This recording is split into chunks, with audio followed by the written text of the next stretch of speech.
to our overview video. This is intended to be viewed probably last when you're preparing these, sort of checking that you've got all the pieces in place. All the other videos talk about technique for the kind of the component parts of this. So basically we've got either 5 or 6 items in a folder. I'll make this optional whether or not you put in that very first one that you started off with, essentially your sphere from assignment 2, but now colorized with an adjustment layer, quite likely if you're going for that higher grade with the color adjustment. So we've got this layered PSD that we started with the sphere. This one's definitely required. We've saved it for print. Now you'll note again that this one saved for print seems a little bit lighter than the other one. It's been lightened in the levels dialog box in output levels to accommodate dot gain for print. If you actually print this out on your laser printer, it should look somewhat comparable to the other image on screen. Again, because we're accounting for dot gain. This is part of the old classic dilemma. Gee, it looked so much lighter on screen. The print is too dark. Well, that's why. Again, in real life, talk with your print shop about that. They may have certain things they want you to do, or they may have their own set of parameters that they like to use. But that's a conversation you need to have with the print and prepress guys early on. You will also save this image for web at 400 pixels wide as a JPEG.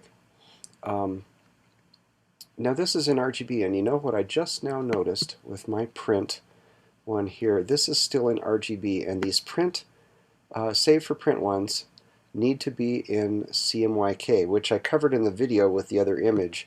This one evidently slipped through the cracks, and when it's saved in CMYK, it'll get this US web coded swap v2 color profile, which is fine. And that'll work now. That's saved as it should be in CMYK for print. This one for the web, again in RGB, it's a JPEG format. It's been optimized, not only just saved down as a JPEG, but optimized through the Save for Web and Devices dialog box. And this means that Photoshop is kind of consolidating that color information. It is optimizing it for viewing on the web, taking out what the web can't really see anyway, and getting that file size down further and further.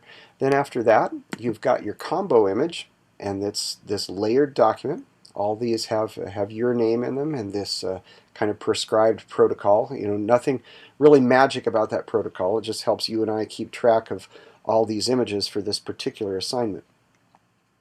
This one should have all the layers intact, and you've probably adjusted the sphere for the light source and adjusted it to fit in with the other imagery. You've probably put a whole brand new shadow in here to accommodate that light source and to fit in with the other imagery as well. Then that document has been in turn saved for print, and yes, this one is CMYK, I believe. Let's check and make sure. Mode, yep, CMYK. It's a TIFF. It has been adjusted, had a levels adjustment, and you can, for this levels adjustment, it's the output levels in the levels dialog box. You can leave that levels layer or not if you want, but be sure, and before you get rid of this histogram, take a screenshot of that, show me what the levels are, and tell me if it's for a newspaper or a magazine as prescribed in chapter 7 of that Wilmore book, page 252, 253. That'll be real key for both those print images. And lastly, we've got this combo image saved for web, flattened JPEG, RGB, and taken through the Save for Web and Devices dialog box.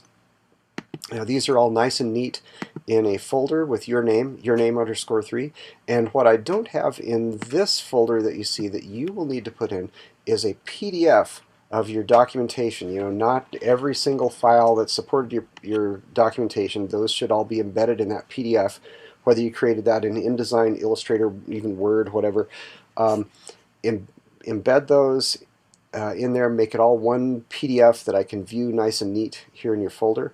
Once you've got this folder all prepared, then do a right click or a control click and compress that. On the PC, you'll do a right click and it'll say send to, and then there'll be another contextual menu with either compress or archive. And that's what will make this zip document that you will send to me. And good luck. I know this is a big, kind of massive assignment, but hopefully we've got all the component parts under control.